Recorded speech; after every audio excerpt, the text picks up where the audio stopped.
অজবরল ব্যক্তিগণ চ্যানেলে সবাইকে স্বাগত। আজকে টপিক হচ্ছে হারানো দিনের স্বর্ণ নায়িকা বহুমুখী প্রতিভার অধিকারী শিল্পী চন্দ্রাবতী দেবী।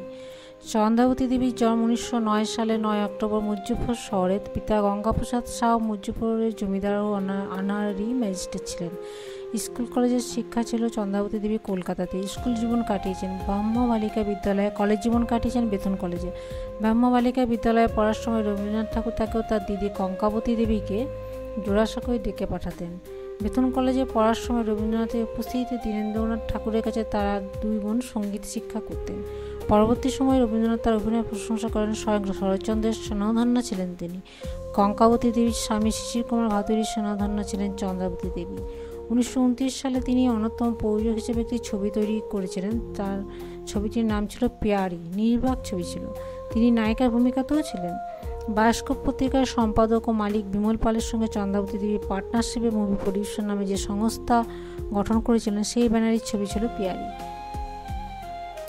বিমলের সঙ্গে তার বিবাহ হয়েছিল, কিন্তু সম্পর্ক দীর্ঘস্থায়ী হয়নি। তখন চন্দ্রাবতীকে নিউ থিয়েটার্সে নিয়ে এলেন বিখ্যাত পরিচালক অভিনেতা অমর মল্লিক। দেবকী কুমার বসু তখনকার নির্মীয়মান মীরাবাই ছবির জন্য নতুন মুখের সন্ধানে ছিলেন।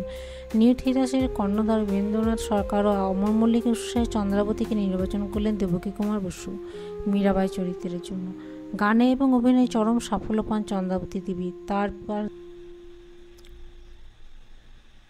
তাকে কিন্তু আর পিছন ফিরে তাকাতে হয়নি। স্বনামধন্য নায়ক ও নির্দেশক প্রমথেশ বড়ুয়া যখন নিউ থিয়েটার্সে দেবদাস ছবি করেছেন, তখন তিনি চন্দ্রমুখী চরিত্রের জন্য চন্দ্রাবতীকে নির্বাচন করেন। চন্দ্রাবতী নিজের অবশ্য পছন্দ ছিল পার্বতী চরিত্রটি, কিন্তু প্রমথেশ তার চিত্রনাট্যে সবিশেষ গুরুত্ব দিয়েছিলেন চন্দ্রমুখী চরিত্রটিকে। সেই যুগে বান্দার ছবির হিট ছবি দেবদাস। চন্দ্রমুখী চরিত্রে চন্দ্রাবতী অভিনয় দেখে স্বয়ং শরৎচন্দ্র বলেছিলেন, আমার লেখার থেকেও তোমার অভিনয় ছিল সব থেকে সতেজ। শরৎচন্দ্রের দত্তপন্যাস অবলম্বনে তৈরি ছিল বিজয়ের নাম ভূমিকায় সবাইকে মাতিয়ে দিয়েছিলেন চন্দ্রাবতী দেবী। চন্দ্রাবতী অমর সৃষ্টি নাম ভূমিকা তিনি দর্শকদের মুগ্ধ করলেন। 1940 সালে শুক্তারা ছবিতে অভিনয়ের জন্য তিনি শ্রেষ্ঠ নায়িকার স্বীকৃতি লাভ করেছিলেন বঙ্গচিত্র সাংবাদিক সংস্থার বিচারে। 1943 সালে প্রিয় বান্ধবী ছবির জন্য আবারও নায়িকা শিরোমতি চরিত্রে অভিনয় সুবাদে শ্রেষ্ঠ নায়িকা নির্বাচিত হলেন বঙ্গচিত্র সাংবাদিক সংস্থার বিচারে।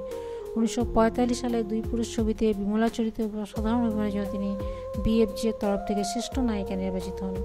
নায়িকা থাকাকালীন চন্দ্রাবতী তার বিপরীতে নায়ক হিসেবে পেয়েছেন প্রমথেশ পুরাণ, দুর্গাদাস বন্দ্যোপাধ্যায়, কুন্দলাল সাইগল, পাহাড়ি সান্যাল, ছবি ব্যাসরাজ, ধীরাজ ভট্টাচার্য, দেবী মুখোপাধ্যায়। তিনি প্রমাণ করেছিলেন বিভিন্ন নায়কের বিপরীতে তিনি কতখানি স্বচ্ছন্দ ও সাবলীল।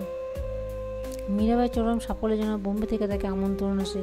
সেখানে তিনি অশোক কুমার বিপরীতে একটা ছবিতে অভিনয় করেছেন, কিন্তু সেটা প্রকাশ হয়নি।